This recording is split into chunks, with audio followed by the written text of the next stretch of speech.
My name is Steve Bjorkman, founder and president of ATPRO31.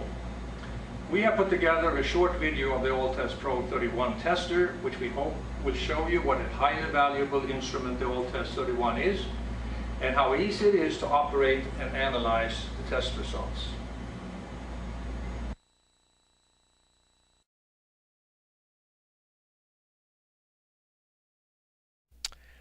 LED is lit up when winding test is operated. LED ground is lit up when megometer is active. Winding test shows picture of motor. Rotor test shows picture of rotor. Insulation to ground shows ins, and a bolt of lightning. EMI, electric magnetic interference. Power off.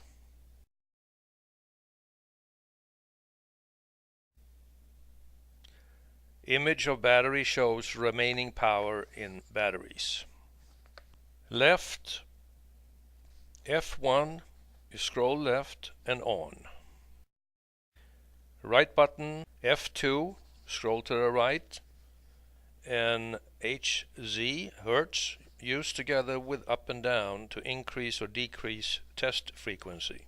Mid button, 0, zero out any numbers, and OK, meaning execute.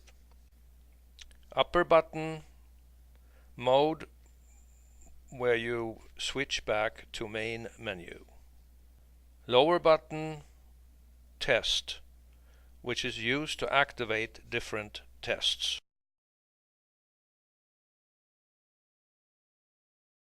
We will start with insulation to ground test, and if this shows bad, there is no use to do the other tests. Let's turn the instrument on.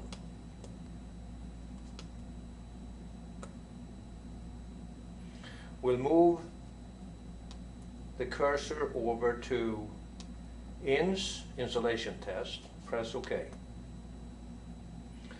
We will place the ground lead to the ground wire,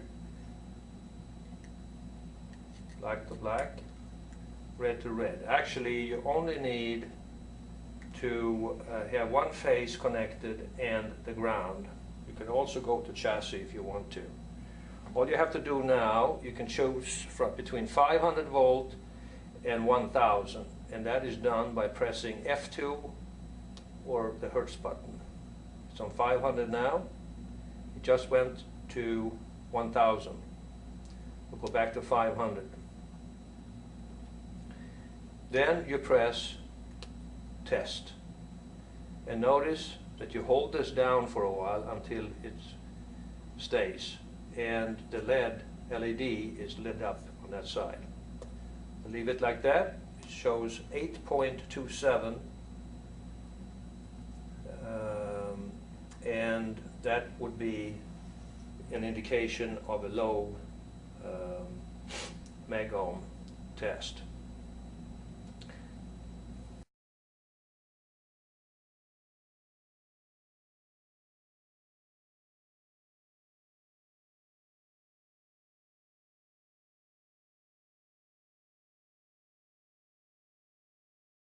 Okay, let's do a winding test. Press mode, go to the left to the motor, connect the first two phases. And by the way, this is normally done at the starter box or the control center. Press OK. You will have a Z for impedance number. And to the right you will have the frequency, and this is defaulted at 200 when you start up. On top of that you have the FI, meaning the phase angle, which could be explained as a power factor, but using the power, the voltage and the current of the instrument to find the phase angle of these windings. After you have recorded the numbers, which you can do on a pre-printed form, such as this that we have for you, or a PDA or PPC, where we have put in a software called condition calculator for you, and which actually analyzes the results for you also.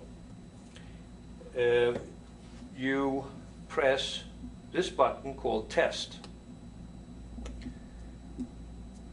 When you press this button, you will do an IF test, meaning that you are doubling the frequency of the former winding test. When you do that, you get a reactance, and you will have a minus number. Record this number and notice that you have now a double frequency on there. Press test again, and you're back to the first test results. Change to the next phase. Repeat the procedure between each phase. This is a sample of our condition calculator software, helping you to analyze the test results. After viewing the test results, and should you suspect a fault, you should always verify the result before condemning the motor. This can be done with two different methods, or by comparing with other motor of the same model. If you can turn the rotor shaft, you connect the test leads to phase A and B, or 1 and 2, and you rotate the shaft and stop on the highest number that you see. You leave it there, and then you will take the same test as I just showed you, called the winding test. You have to do this in the same sequence as you did the winding test before. In other words, you will have to do it 3 times between each of the phases. You do not have to perform and press the test down here when you turn the shaft to the highest point. Only when you start the test itself. This will show you clearly if you have a fault or not. And you can keep this on any frequency that you so choose. And to change the frequency, you press the F2 or the one showing HZ for Hertz. You press that down. If you want to go up a step, you press up. If you want to go down, you press Hertz again, and you press down. To go down further, you'll press Hertz, F2, and press down.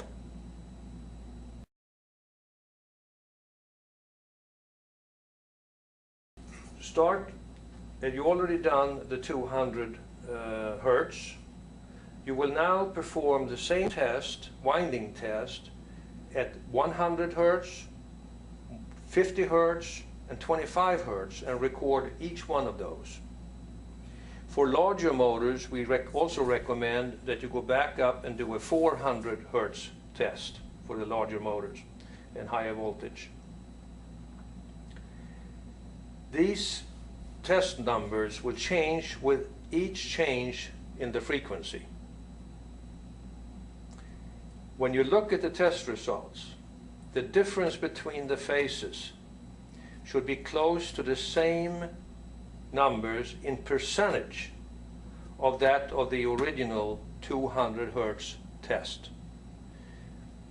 If you see a widening of numbers between the phases as you are progressing down the frequency table, you have a fault. If they stay pretty even, there is no fault.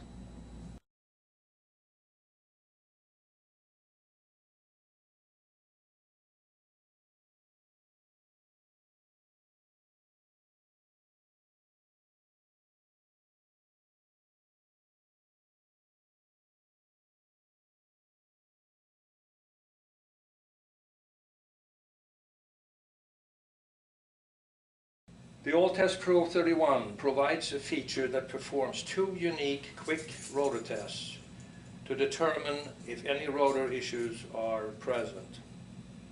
The bar test provides a visual real-time indication of response of the rotor to the energized stator field. We will now do a bar test. We'll connect the leads to two of any of the field wires. We will move the cursor to the rotor test, which says ROT. Press OK. It says on the screen, measuring, and please wait. This might take a few seconds, so just wait for this to activate. When you hear the beep and you see the bar, you start rotating the rotor as evenly as possible. Obviously, if you have a very large motor and a heavy shaft, and you can test up to 20,000 horsepower, you need a device to turn this.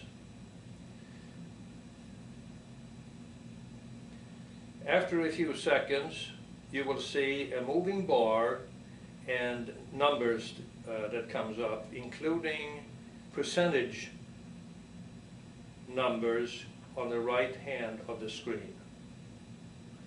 On the left hand on the screen, you will see the page number, which in this instance is 4, and the numbers for this motor is plus 3.1 to minus 3.1 on the left hand on the screen. Move this slowly now and take a look. You should be able to reach down to the very bottom, which is minus 3.2 actually. Then it comes back up to 2.7, 2.8. It doesn't reach all the way up sometimes, but as long as you have the numbers within one integer of each other, meaning the left and the right hand side, you have no problems.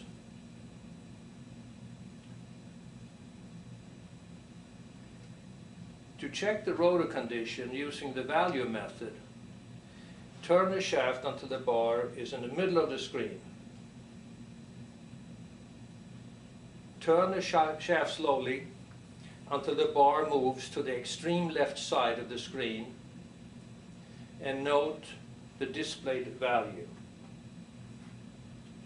In this case, it would be minus 2. Now move it to the extreme right-hand side, and it goes to 2.7. Compare these values. If they are within one integer of each other, the rotor doesn't exhibit any issues. However, values exceeding one integer should be investigated further. The regular display method is to turn the shaft a few turns, and if the bar hangs, hesitates, or jumps, at either end or in the middle there is a rotor issue, and further testing should be performed.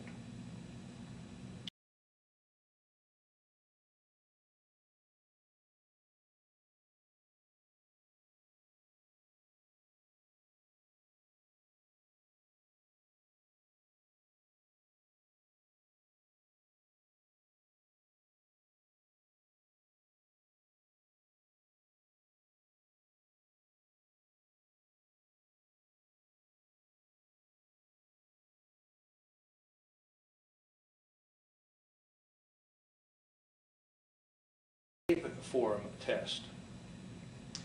So while you're still in the bar test screen, which is a display screen number 4, depress the test button again, and you will see a straight line. Start turning the shaft and observe the sine wave. Try to get it up to 4 to 5 curves on the screen as smoothly as possible. After a while, you'll hear a beep and you can stop rotating the shaft because the screen is now locked in position and you can view the sine wave. The waveform should be smooth and repeating with well-rounded peaks on the waveforms. Non-repeating or flat peaks on the waveform indicate a rotor issue. Normally a flatness on the top of the wave shows a broken bar. One straight instead of a soft curve side of a wave, sharp straight line on the side of the wave indicates an air gap or a casting void problem. Depress mode to return to the main screen.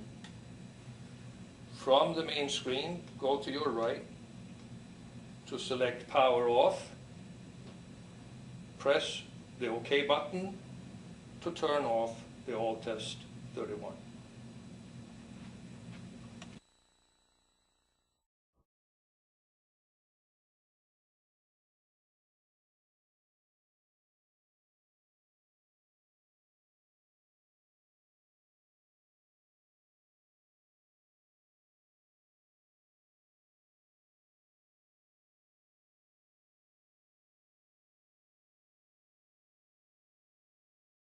I think you can see how valuable the ATPRO31 would be in your operations, whether used to test all incoming or stored motors before installing or troubleshooting difficult to find motor faults.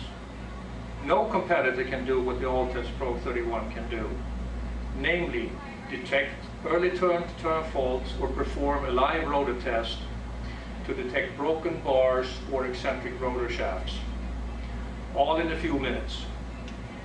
Finding only one fault will much more than pay for the instrument by saving time and money in unnecessary downtime or repairs. Thank you for watching.